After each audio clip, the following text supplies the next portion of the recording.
Dr. Garvey, thank you very, very much for allowing us to have this chat with you.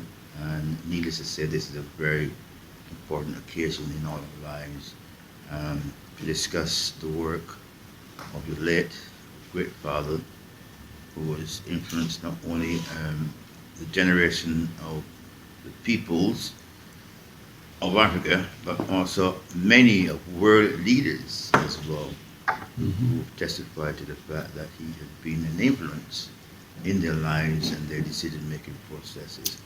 Can you tell me something about what you're doing now at the moment?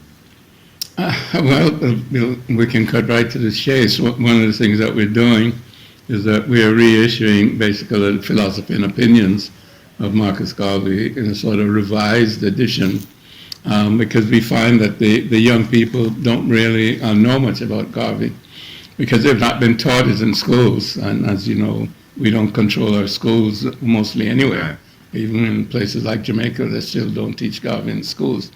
So the philosophy and opinions, as you know, came out. They were put together by my mother in terms of my father's teachings and so on, different speeches, etc. This would be back in the 20s. So, you know, it's been published different times, but I have revised it in some prologue and epilogue, so to speak, to give the young people a better idea of what Marcus Garvey stood for, the conditions in which he founded the organization, and basically to be able to see how that still relates to the current time, which is 100 years later, but in a very, very real sense, nothing has changed. So part of the reason why I'm here is basically a book tour relative to the publishing of this book, which is The Philosophy and Opinions of Marcus Garvey, as revised by me. Question: how can we actually help to get those books into the education system?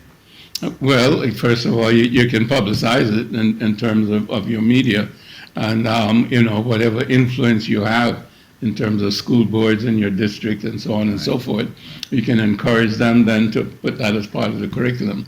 You know, we're doing the same thing in Jamaica, as a matter of fact.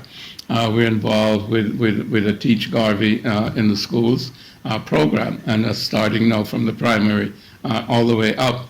So part of that is that, you know, curriculum has to be created, again, like say from primary up, because this is not for primary education, the kids. So you need more anecdotal type of information to go along with this, which will be more high school and college or, you know, adults. So it needs to be at different levels to reach, Right, yeah. you know, up and down the scale, the youth as well as the older young people as well as adults. How much is the book? About $25. That. Right, okay. Yeah. Has there been much take-up amongst? Well, we just launched authorities? it. We've just launched it. We did that in August in Jamaica, and we've had a book tour. We have in the U.S. So far, and we're going. When we go back, we'll be going to California, West Coast book tour, and then we'll be following it up, you know, in the U.S. I live in the U.S., so we'll be promoting it there. If somebody's listening, they can go to officialgarveybooks.com and purchase the book there. officialgarveybooks.com. Well, I run a project in this borough, Lewisham, and the project is called Parents Against Racism in School. I'm sorry, it's called Project Against Racism. The project is called Parents Against Parents Racism Against in Schools, Racism, yes. PARIS. And in it, we try to develop and work with many parents who teach their children at home, because in this country at the moment there's a big stress on education otherwise, i.e. many parents want to teach their children at home. I think this would be a very, very good. You're 100% correct, and I agree with you that, you know, very often we adopt the status of victim. You see, but they can't. Nobody can victimize you if you don't accept the role. Yes. And that's one of the things about my dad. He did not accept anybody's designated role for himself or his people.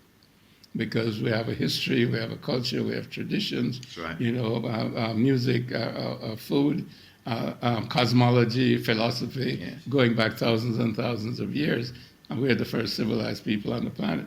So you can't allow anybody else to define you because they're not as deeply educated as you are in terms of experiences over time, because our historical period goes back a minimum of 4,000 BC. Nobody else has that kind of historical background. So if you know that and you understand that everybody else is sort of Johnny-come-lately, and we define what it means to be civilized, then that safeguards you against racism. You see, because you know that whether, if you're walking down the street and somebody says, John, but your name is Eric, you'll never look around. Exactly right. Yes. But if somebody says Eric, you look. You see what I'm saying? So you have to know that you're Eric, and you're only going to respond to somebody who calls you by your name. It's like Muhammad Ali saying, "What's my name?" What's my name? That's why he said, "What's my name?" You Really? see? And if you won't call him by his name, then you're going to be punished. That's So right. so we have to know what our name is. We have to know who we are. And we talked about that early on in terms of knowledge of self. And parents have to help the youngsters, because part of it is definitely an educational process in terms of our history and our culture. Like a great father says, a people without the history, like a tree without its roots. Exactly right. That's my dad's quotation. People without the knowledge of their past history, culture, traditions is like a tree without roots. And of course, a tree cannot bear fruit or even grow without roots. So that's what we need to be anchored in ourselves, to be anchored in our history and our tradition. And that's what was taken away from us in the process of enslavement. If you remember the movie Roots, Yes. Kunta Kinte, Yeah. he was Kunta Kinte, but they beat him up trying to give him a new name, so he would forget his old name. But he was resisting it, Yeah. So that's the challenge that we have, to be authentically ourselves as a people. How do you find the feedback here? Is it very positive? Has there been a lot of good response? Since I've been here, we've been to Liverpool, and we've been to the Slavery Museum there, and we had a program there. We had several programs with community organizations. Everything has been very, very positive. The Slavery Museum there is very, very good, and it's well funded, and they're building it out in terms of an understanding of the whole process of enslavement. And you can see that Britain became Great Britain because of the slave trade. Its wealth was built by slaves. We had also gone to Bath, and of course that was an area just next to Bristol where the rich and the elite were. But where their riches came from the slaves that were brought in from That's right. Bristol. Yeah. Yeah. And I didn't get to see the underground tunnels, but I hear that there's underground tunnels from Bristol to Bath, so they could bring the slaves in, into the harbor there at Bristol, and they would only surface in Bath to work for their masters in the big estates and so on and so forth. So, interestingly, in Bath, we had a very good session at the Fairfield House, which is where Emperor Haile Selassie stayed from 1936 to 1941 when he was in exile. Yeah. And he owned the house, and he left it to the community. So we had an extremely good session there with a lot of the elders and other people in the community, and also with the Rastafarian community who have gravitated there. So it's a very nice community resource. So we enjoyed that, yes. Right. The $64,000 question is: has the Lewisham Education Authority shown an appropriate level of interest in the book? Well, I'm here today for the first time, so we haven't gotten to that stage in terms of Lewisham. It's up to us. But Really. yeah, exactly. As you know, Eddie Capone is involved. He's an intermediary with the current political structure. So that's important. We met the mayor today. Good. And, so those things are definitely possible. Dominican. Yes, very progressive Yes. First, beautiful. I'm getting over the fact that I'm making history and being part of history right now. So it's just a bit of an awe moment. So we were trying to get over that. Do you think that as a race of people looking at the present education as it stands, really, and it doesn't really stand very good for us. Apart from the obvious, how do you see us as a people getting over this, sort of getting over this barrier of uneducation, miseducation? Hmm. What's the first steps you think we should take? We have to take responsibility for our own education. Right, responsibility. We can't be looking to other people to educate us. I was speaking to a group earlier, and they asked about, Black History Month. Well, as I mentioned, Black history is world history. Yes. You see, and you speak of a race of people. Well, what is race? Is race the human race, or is race ethnicities, as has been defined by Europeans?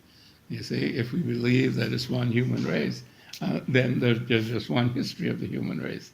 There's different periods of that history in different geographical areas. You see, but there's a falsification in terms of trying to divide up the human, Homo sapiens sapiens, the human species, by virtue of color or complexion or curly hair or straight noses or whatever, which is, shall we say, very superficial and is really ignorant in terms of the facts of life when you look at DNA and everything else that constitutes the human being. So there's only, one human species, right? And therefore there's only one history of the human species in terms of its origin in Africa and in terms of its migration around the world. So that African history is human history. And that has to be learned not only for us who have now been divided up as an ethnic entity, so to speak, as different from a European entity, but for the European to learn the truth about history and the truth about themselves. So it's mandatory that, our history be taught because it is world history. By us, of course. Obviously. Yeah. Oh, yes, definitely.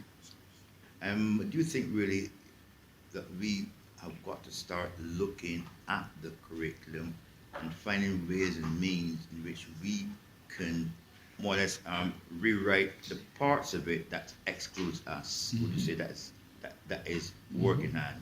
I would say that's one of our jobs, but the other job is for us to teach our own children in our own homes or in the community, on weekends or once a month or whatever it is. We can create courses at our community center or at our churches where we teach our own history. We don't have necessarily to look to the system as the only means of gaining an education about ourselves. So it's very, very important that we teach our history to our young people. Thank you very much. Dr. Garvey, a pleasure, and thank you very, very much. It's been my pleasure to be with you.